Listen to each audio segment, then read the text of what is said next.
Hi friend. So we are going to continue our Harry Potter Part 1 Philosopher's Stone from where we left yesterday.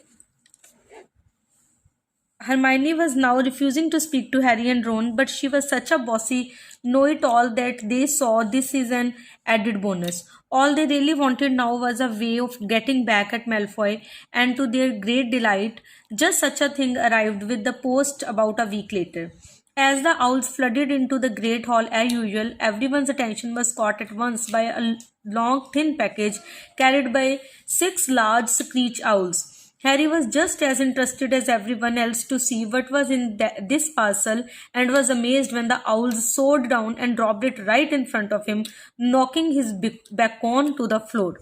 They had hardly fluttered out of the way when another owl dropped a letter on top of the parcel. Harry ripped open the first letter, which was lucky because it said,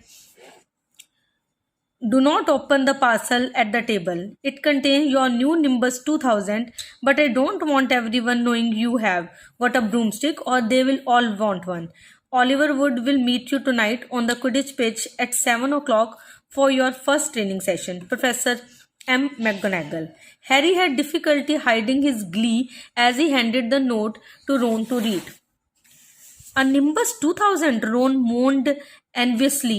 "I have never even touched one." They left the hall quickly, wanting to unwrap the broomstick in private before their first lesson, but halfway across the entrance hall, they found the way upstairs barred by Crabbe and Goyle. Malfoy seized the package from Harry and felt it. "That's a broomstick," he said, throwing it back to Harry with a mixture of jealous and spite on his face. "You will be for it this time, Potter.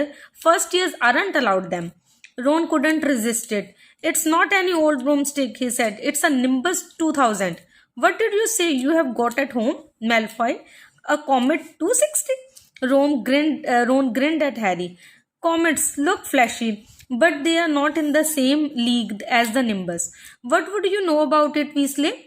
Uh, you couldn't afford half the handle," Malfoy snapped back. "I suppose you and your brothers have to save up twig by twig." Before Ron could answer, Professor Flitwick appeared at Malfoy's elbow. "Not arguing, I hope, boys," he squeaked. "Potter's been sent a broomstick, Professor," said Malfoy quickly. Yes, that's right," said Professor Flitwick, beaming at Harry. "Professor McGonagall told me all about the special circumstances.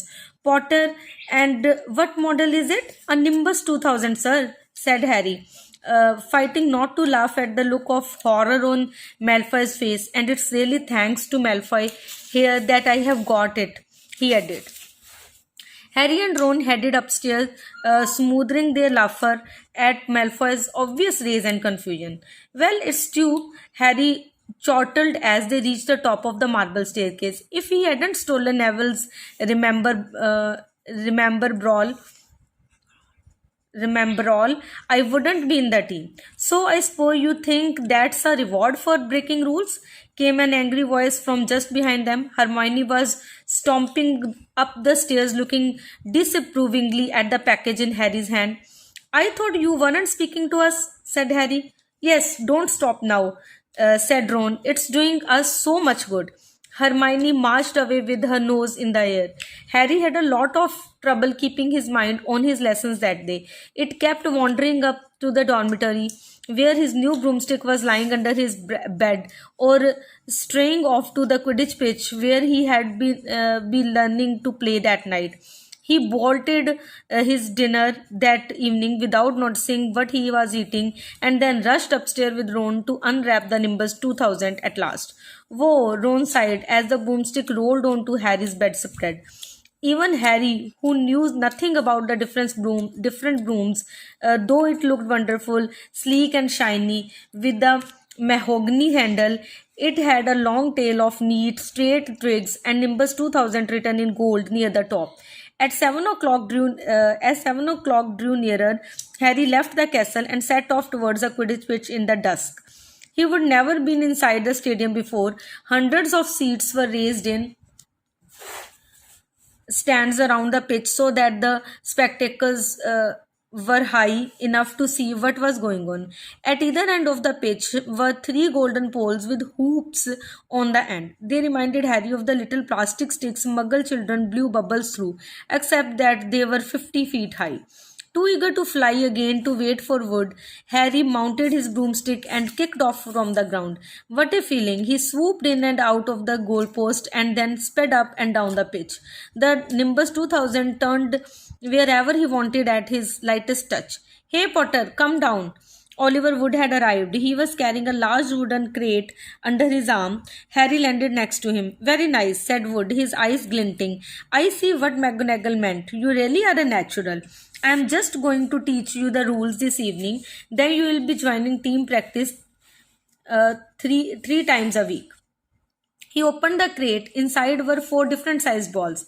Right, said Wood. Now, Quidditch is easy enough to understand, and even if it's not too easy to play. There are 7 players on each side. 3 of them are called chasers. 3 chasers? Harry repeated as Wood took out a bright red ball about the size of a football. This ball's called quaffle, said Wood. The chasers throw the quaffle to each other and try and get it through one of the hoops to score a goal. 10 points every time the quaffle goes through one of the hoops. Follow me. The chasers throw the quaffle and put it through the hoops to score, Harry recited. So that's a sort of like basketball on broomsticks with 6 hoops, isn't it? What's basketball? Said Wood curiously. Never mind, said Harry quickly. Now there's another player on each side who's called the keeper. I am keeper for Gryffindor. I have to fly around over hoops and stop the other team from scoring. 3 chasers, 1 keeper, said Harry, who was determined to remember it all. And they play with the quaffle? Okay, got that. So what are they for? He pointed at the 3 balls left inside the ball.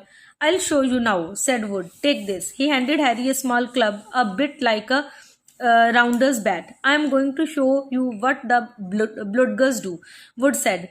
These two are the Bloodgers. He showed Harry 2 identical balls, jet black and slightly smaller than the red quaffle. Harry noticed that they seemed to be straining to escape the straps holding them inside the box.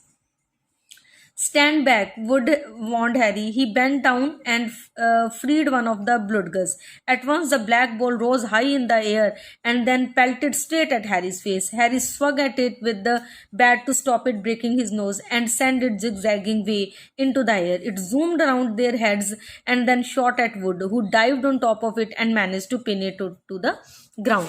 See, Wood panted, forcing the struggling Bloodger back into the crate and strapping it down safely. The Bloodgers rocket around trying to knock players off their brooms. That's why you have 2 beaters on each team. The Weasley's twins are ours. It's their job to protect their side from Bloodgers and try and knock them towards the other team. So, think you have got all that? 3 chasers try and score the quaffle. The keeper guards the goalpost. The beaters keep the Bloodgers away from their team. Harry reeled off. Very good, said Wood. Have the Bloodgers ever killed anyone? Harry asked, hoping he sounded offhand. Never at Hogwarts. We have had a couple of broken jaws, but nothing worse than that. Now the last member of the team is the Seeker. That's you. And you don't have to worry about the Quaffle or the Bloodgers, unless they crack my head open. Don't worry, the Weasleys are more than a match for the Bloodgers. I mean, they are like a pair of human Bloodgers themselves. Wood reached into the crate and took out the fourth and last ball. Compared with the Quaffle and Bloodgers, it was tiny, about the size of a large walnut. It was bright gold and had little fluttering silver wings. This, said Woods, is the golden snitch, and it's the most important ball of the lot. It's very hard to catch because it's so fast and difficult to see. It's the Seeker's job to catch it. You have got to weave in and out of the chasers, beaters, Bloodgers, and Quaffle to get it before the other team's Seeker, because whichever Seeker catches the snitch wins his team an extra 150 points, so they nearly always wins. That's why Seekers get fouled so much. A game of Quidditch only ends when the snitch is caught, so it can go on for ages. I think the record is 3 months. They had to keep bringing on substitutes so the players could get some sleep. Well, that's it. Any question? Harry shook his head. He understood what he had to do, all right. it was doing it that was going to be the problem. We won't practice with the snitch yet, said Wood, carefully shutting it back into the crate. It's too dark, we might lose it. Let's try you out with a few of these. He pulled a bag of ordinary golf balls out of his pocket, and a few minutes later, he and Harry were up in the air. Wood throwing the golf balls as hard as he could in every direction for Harry to catch. Harry didn't miss a single one, and Wood was delighted. After half an hour, night had really fallen and they couldn't carry on. That Quidditch Cup will have a name on it this year, said Wood happily as they trudged back to the castle. I won't be surprised if you turn out better than Charlie Weasley, and he could have played for England if he hadn't gone off chasing dragons. Perhaps it was because he was now so busy, what with Quidditch practice 3 evenings a week on top of all his homework. But Harry could hardly believe it when he realized that he had already been at Hogwarts 2 months. The castle felt more like home than Privet Drive had ever done. His lessons too were becoming more and more interesting now that they had mastered the basics. On Halloween morning, they woke up to the delicious smell of baking pumpkin wafting through the corridors. Even better, Professor Flitwick announced in charms that he thought they were ready to start making objects fly, something they had all been doing to try since they had seen them make Neville's toad zoom around the classroom. Professor Flitwick put the class into uh, pairs to practice. Harry's partner was Seamus Finnegan, which was his leave because Neville had been trying to catch his eye. Ron, however, was to be working with Hermione Granger. It was hard to tell whether Ron or Hermione was angrier about this. She hadn't spoken to either of them since the day Harry's broomstick had arrived. Now, don't forget that nice wrist movement we have been practicing, squeezed Professor Flitwick, perched on top of his pile of books as usual. Swish and flick, remember, swish and flick, and saying the magic words properly is very important.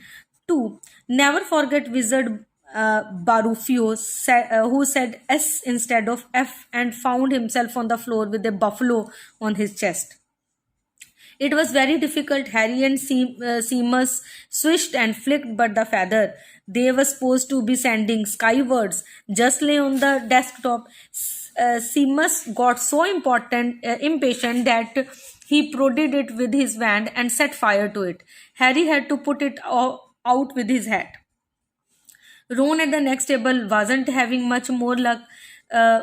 Wingardium Leviosa, he shouted, waving his long arms like a windmill. You are saying it wrong, Harry heard Hermione snap. It's Wingardium Leviosa. Make the gar nice and long. You do it, then, if you were so clever, Ron snarled. Hermione rolled up the sleeves of her gown, flicked her wand, and said Wingardium Leviosa. Their feather rose off the desk and hovered about 4 feet up, above their heads. Oh, well done, cried Professor Flitwick, clapping. Everyone see here, Miss Granger done it. Ron was in a very bad temper by the end of the class. It's no wonder no one can stand her, he said to Harry as they pushed their way into the crowded corridor.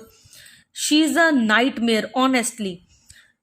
Someone knocked into Harry as they hurried past him. It was Hermione. Harry caught a glimpse of her face and was startled to see that she was in tears. I think she heard you. So, said Ron, but he looked a bit uncomfortable. Said Ron, but he looked a bit uncomfortable. She must have noticed she has got no friends. Hermione didn't turn up for the next class and wasn't seen all afternoon. On their way down to Great Hall for the Halloween feast, Harry and Ron overheard Parvati Patil telling her friend Lavender that Hermione was crying in the girls' toilet and wanted to be left alone. Ron looked still more awkward at this, but a moment later they had entered the Great Hall, where the Halloween's decoration put Hermione out of their minds. 1,000 live bats fluttered from the walls and ceilings, while 1,000 more swooped over the tables in low black clouds, making the candles in the pumpkins stutter. The feast appeared suddenly on the golden plates as it had at the start of term banquet.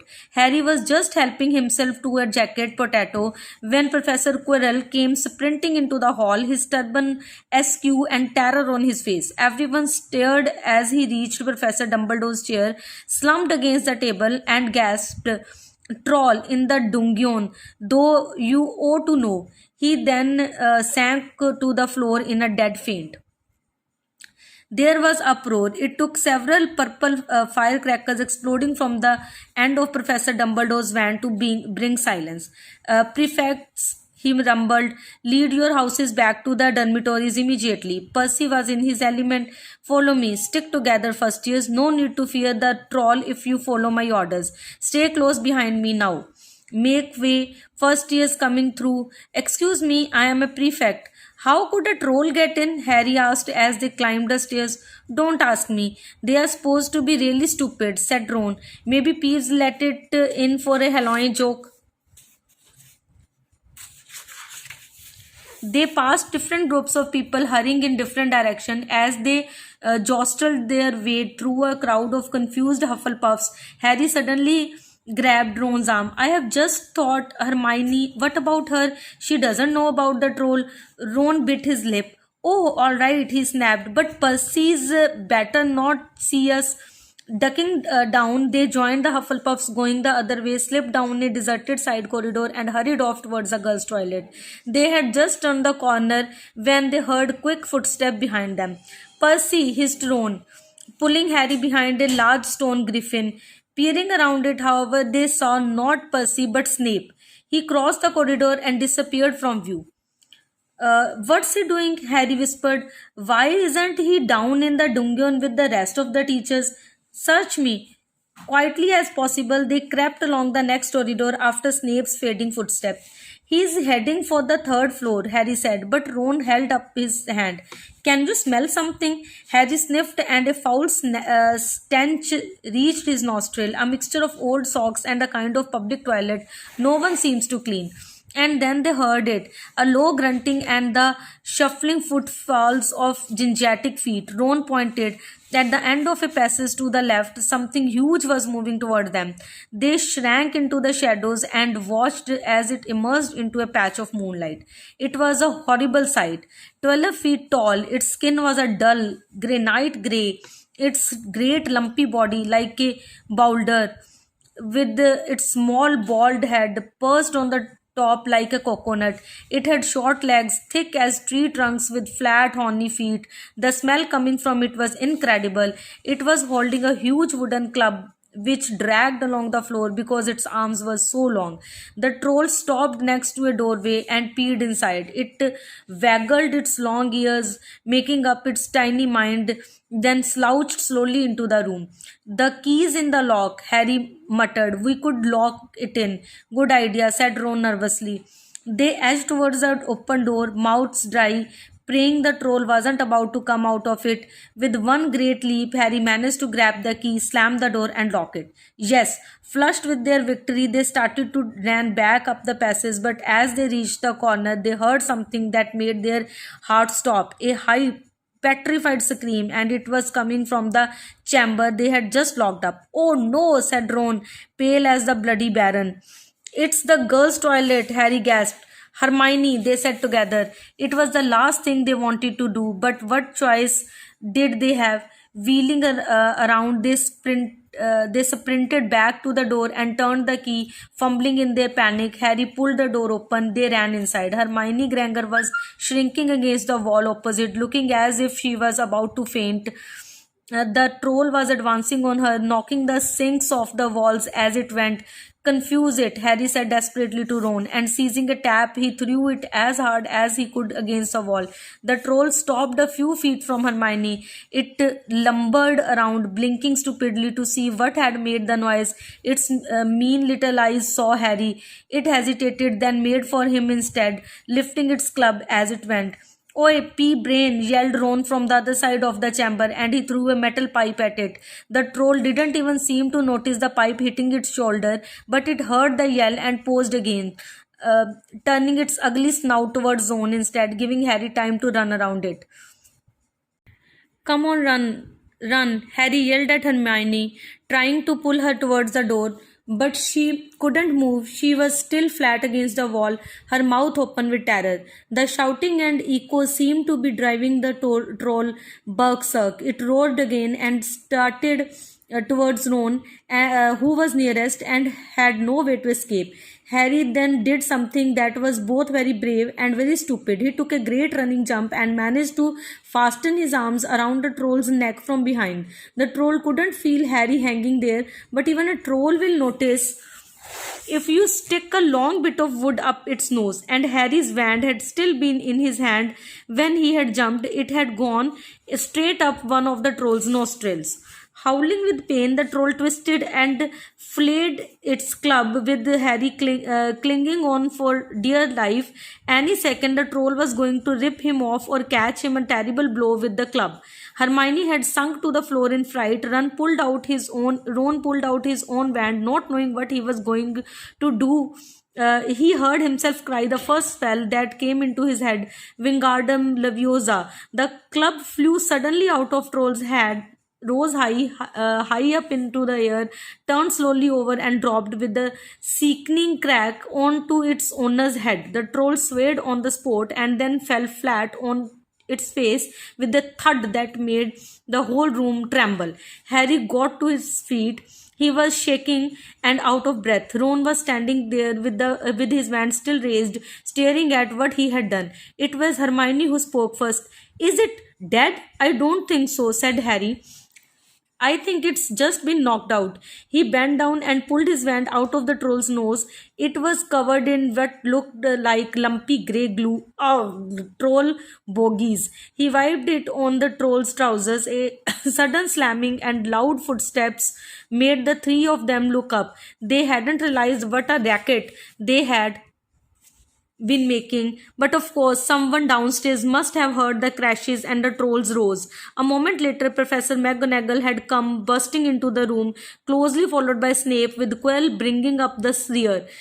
Quirrell took one look at the troll, let out a faint whimper, and sat quite quickly down on a toilet, clenching his heart. Snape bent over the troll. Professor McGonagall was looking at Ron and Harry. Harry had never seen her look so angry. Her lips were white. Hopes of winning 50 points for Gryffindor faded quickly from Harry's mind. "What on earth were you thinking of?" said Professor McGonagall with cold fury in her voice. Harry looked at Ron, who was still standing with his wand in the air. "You are lucky you weren't killed. Why aren't you in your dormitory?" Snape gave Harry a swift, piercing look. Harry looked at the floor. He wished Ron would put his wand down. Then a small voice came out of the shadows. "Please, Professor McGonagall, they were looking for me." "Miss Granger?" Hermione had managed to get to her feet at last. "I went looking for the troll because I thought I could deal with it on my own. You know, because I have read all about them." Ron dropped his wand. Hermione Granger telling a downright lie to a teacher. "If they hadn't found me, I would be dead now."